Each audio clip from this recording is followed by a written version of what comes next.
Number 1. So a few weeks ago, just 2 days after I turned 16, I was hanging out with my girlfriend at my house while my parents were at work. We watched a movie while eating some dinner, and we ended up falling asleep on the couch.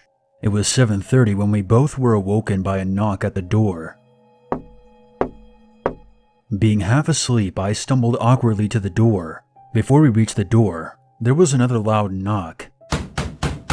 But this time it was much harder, as if the person on the other side was getting frustrated. I looked through the peephole to see 3 kids with their heads bent and looking downwards, and from what I could tell, they all appeared to be between the ages of 4 and 9. The oldest one murmured something aloud, as if he could tell I was looking at them. "Can you let us in? We need to call our mother." My girlfriend leans over to look and says, "There's something not right about this. Don't let them in." From over in the corner, my dog Brutus, a Rottweiler who is normally fearless, started to whimper and shake. My girlfriend gripped my arm tightly and started to cry. I glanced back into the peephole again. One of the younger kids looked up directly towards me, and his eyes were completely empty, pitch black sockets. He whispered just loud enough for me to hear him through the door. "You have to let us in. We have to call our mom. You're a bad person if you don't." I backed away from the door slowly as if in a trance. Then another knock. My girlfriend gasps, and I walk her back to the couch and tell her not to move. I go back to the door to make sure the deadbolt was locked. I hear another muffled command through the door that I have to let them in so they can call their mother. I don't reply, and I don't look back through the door. But instead, I walk back to where my girlfriend is.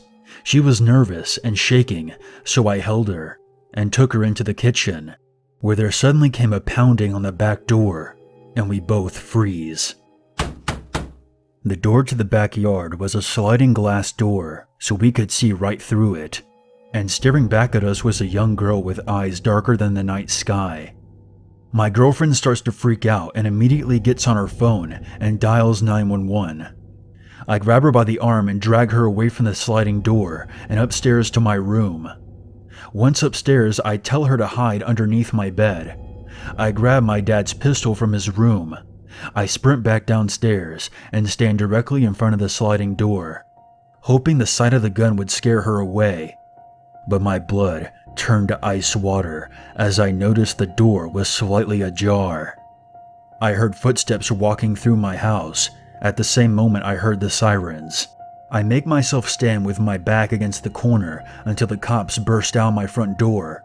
I put down the gun and my girlfriend comes back downstairs.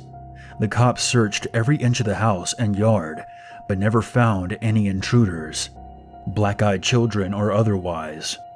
They accused me of making it up, but to this day, both my girlfriend and I stand by what we saw that night. Number 2. I grew up in a small town in northern New Jersey, and before you ask, no, Jersey is not all loud and obnoxious people like you see in Jersey Shore. North Jersey is scenic, spacious, and all-around beautiful country. We lived in a beautiful old farmhouse that was built in the 1700s, but with all that history also came some unwanted baggage. The first part of the story begins when I was about 4 years old. According to what my parents told me, I would go into the bathroom and act as though I was talking to someone. When my mother asked who it was, I would always just say, "There's an angel in the bathroom." This continued until I was about 7 years old. It was about that age when we would all be sitting down for dinner. I would always stare into the hallway for a moment, get up, and shut the door. My parents would ask me, "Why did you shut the door?" And I would reply, "There's a man crawling down the hallway towards me when I eat dinner." By the time I turned 10, I found myself waking up often around 3 a.m. I would walk downstairs to the kitchen and just sit at the kitchen table. After I was sitting down, I would realize what I was doing. For some reason, I would be too terrified to move. I would sit there panicked until I either collapsed from exhaustion or until my parents found me and returned me to my bed. My sister is 2 years younger than me, and when she was 10, She began to sleepwalk into my room and whisper, "Mom, I'm scared." She would stand there for about 5 minutes, and then she would walk back to her room. The weird part was, my room was the original master bedroom of the house. Around the same time my sister began sleepwalking, she would also wake up at night to the sound of someone going through her dresser drawers. And the following morning she would always ask my mom if she was the one doing it. Because even though it was dark, she could tell whatever was doing it was a woman. Several years later, when my older brother was 16, he started to experience things as well. He would walk into his room and see a woman sitting at the end of his bed with her back to him. Sometimes at night, he would be lying in his bed and roll over to find someone peering into his room. Someone who clearly wasn't our parents, yet someone too tall to be myself or my sister. One Christmas we had a family party. Everyone was downstairs socializing, and my brother ran upstairs to his bedroom to grab something, just to find his door was locked. When he told my dad and uncle about it, my uncle grabbed his pocket knife and went upstairs to pick the lock. As he was fidgeting to get the door open, he saw shadows under the door. Thinking it was one of our family members, he didn't pay attention to it and just continued to work on the lock. Once he got the door opened, he discovered that no one was in the room. After that, my brother had nightmares almost every night afterwards, right up until the day he moved out. My sister eventually stopped sleepwalking and I stopped seeing angels and crawling men, but my brother still sees and hears things. He still has nightmares and always seems to know right before a family member or an acquaintance will pass away. He doesn't talk about it much, but you can always read it on his face when he sees something in the room with us. Number 3. This story is told from the point of view of a female. It almost felt like a dream. I woke up to my dog Lucy barking. She was upright on the bed where my husband and I were sleeping with our 22-month-old daughter. She was staring at our door like an unknown stranger was out there rummaging around. I thought she was freaking out over a house noise. We'd only had her for 3 months and she was still a puppy. It could have been anything. Our roommate, a creak from the house settling, the awnings moving outside in the breeze. I wasn't too concerned initially. I decided the best bet would be to open the door and show her nothing was there. It sounds a bit silly, but that's what we do with our daughter when she gets scared, and I figured it should work on a puppy too. I opened and she raced to the front door. She stood there snarling at the door. It was an angry, violent growl, one I had never heard her make before. I looked groggily at her and opened the baby gate blocking the doorway, planning to open the door to show her everything was okay. The second my hand reached for the deadbolt, Lucy went wild. She started barking and jumped towards me, and when my hand touched the metal, she suddenly changed her temper, almost like she was afraid and backing down. As her mannerism changed, so did mine. I wasn't calm anymore.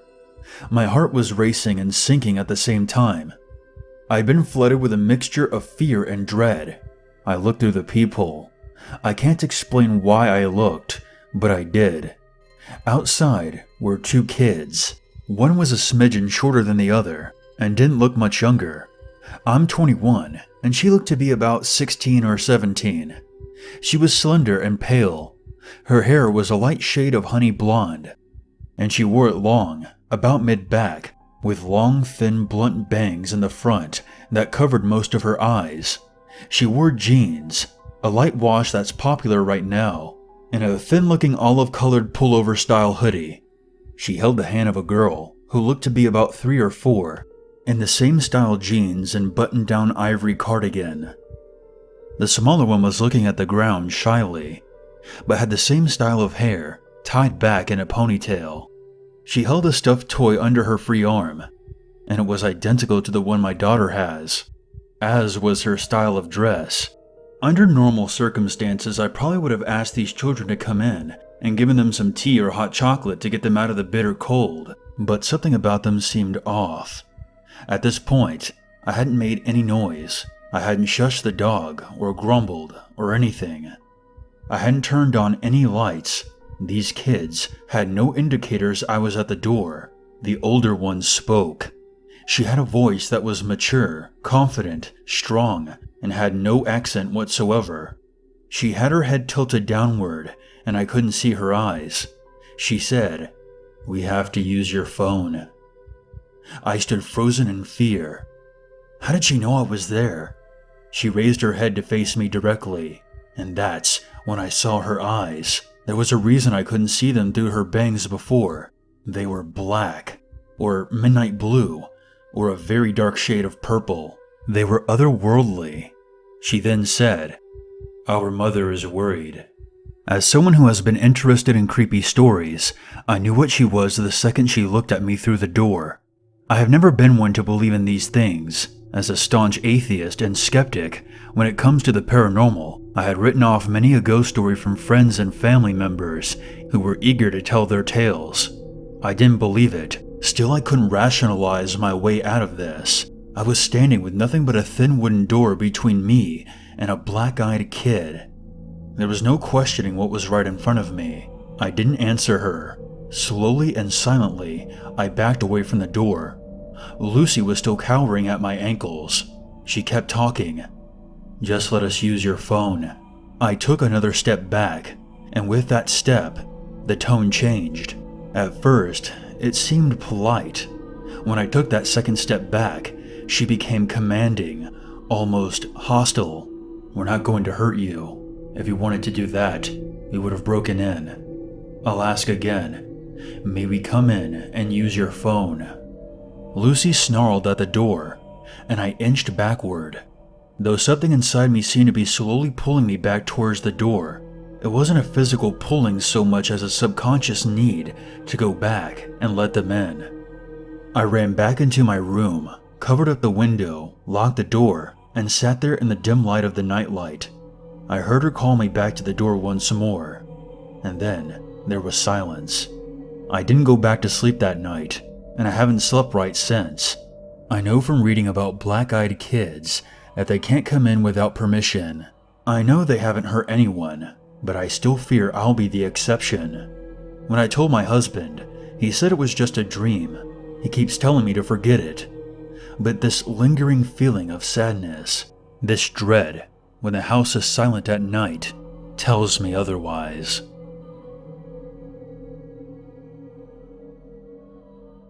Number 4.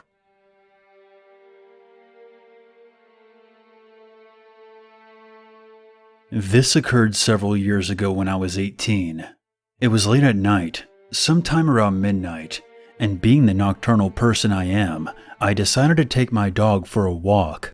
Let me describe the layout of my neighborhood in order for the story to make more sense. I live on a very busy street that connects to a main road that leads in and out of the city.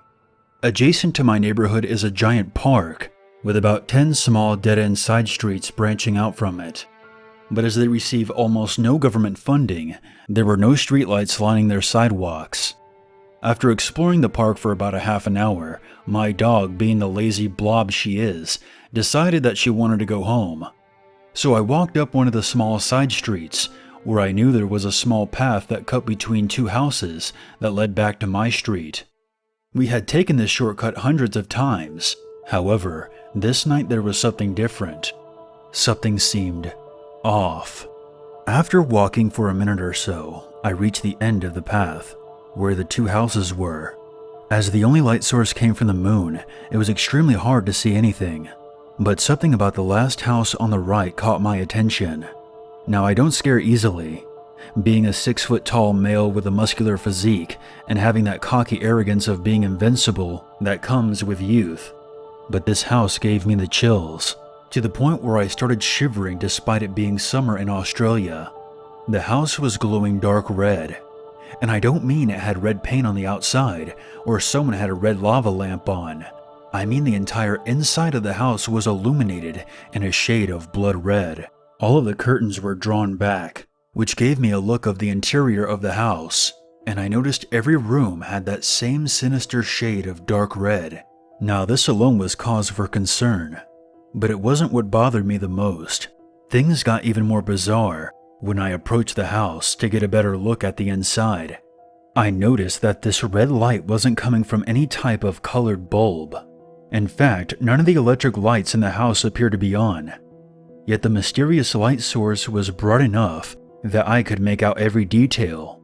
It was at this point I started getting that feeling you get when someone was watching you, and a cold shiver went down my spine, and a realization occurred to me. The reason this house was bothering me so much was not the color of the lighting, it was the consistency of it. Every room in the entire house, from floor to ceiling, was illuminated in the exact same capacity. It was like looking into a fish tank filled with red liquid. My dog suddenly started going ballistic. As ridiculous as it sounds, I was actually relieved at first to notice that I wasn't the only one getting freaked out by how bizarre this house was. But that's when it hit me. As I looked down at my dog, I noticed that she wasn't facing the same direction I was. She was facing the house on the left. I went to pull her forward so we could get the hell out of this neighborhood, but she was completely frozen and still growling. As I tried to get her to follow me, the feeling of someone watching me skyrocketed, and I began to feel sick in the pit of my stomach. I was stuck between the house that looked like it was bleeding and the house my dog wouldn't back away from. I felt helpless. As I desperately tried to pull her leash, I could literally hear her claw marks scratching against the surface of the road. Fearing that I was about to be ambushed by serial killers or some demonic force, I decided to just swallow my pride and run. I picked up my dog and sprinted down the small path to my street, and I suddenly heard two male voices yelling at me above the sounds of my loud footsteps. The voices seemed to be coming from behind the fence of the red house, and not from the house my dog was obsessively barking at. Upon reaching my house, I slammed the door behind me and collapsed onto the floor, breathing heavily.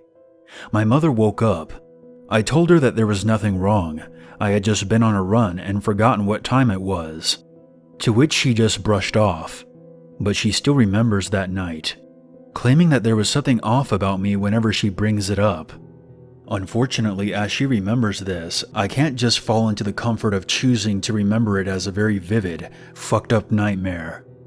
I have since gone through that street dozens of times throughout the past couple of years, both during the day and night, without anything even remotely out of the ordinary happening since. But that night still haunts me to this day, and it has left me with so many unanswered questions. If there were two men waiting to ambush me at the red house, what was my dog so petrified of that she ignored them to shift her attention to the house on the left? Sometimes it's just easier not to question things.